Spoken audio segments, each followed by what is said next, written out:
ఇటీవల జరిగిన దళిత క్రిస్టియన్ మహాసభలో రాజ్యాంగబద్ధ పదవిలో ఉన్న డిప్యూటీ సీఎం పవన్ కళ్యాణ్ పై జడ శ్రావణ్ కుమార్ ప్రశ్న రావణ్ అనుచిత వ్యాఖ్యలు చేయడాన్ని జనసేన పార్టీ నేతలు తీవ్రంగా ఖండిస్తున్నారు.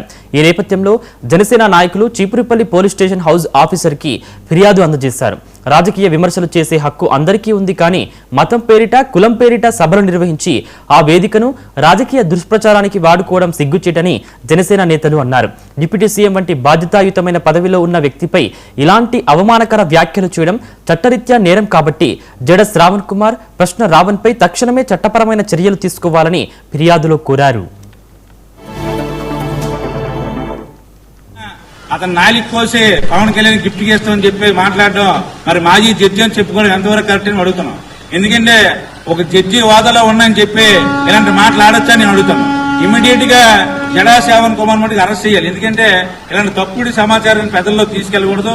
ఎందుకంటే ఏదైనా ఉంటే మంచి చెప్పాలి, పెద్దల కోసం పని చేయాలి తప్ప అక్కడ సభలో ఏదైతే దళితుల కోసం అన్నారో వాళ్ళ కోసం ఒక్క మాట అనలేదు.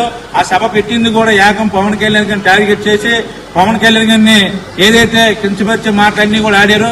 ఈ జనసేన పార్టీకి సంబంధించి పవన్ కళ్యాణ్ ఎవరైనా తప్పుడుగా మాట్లాడితే మట్టుగా వాళ్ళకి కఠినమైన చర్యలు తీసుకుంటారు. ఇలాంటివి కూడా ఇంకొప్పుడు రిపీట్ అవ్వకూడదని పవన్ కుమార్ మీద అతని మాటల మీద వ్యతిరేకంగా దళితులే మాట్లాడుతున్నారు. ఇప్పుడు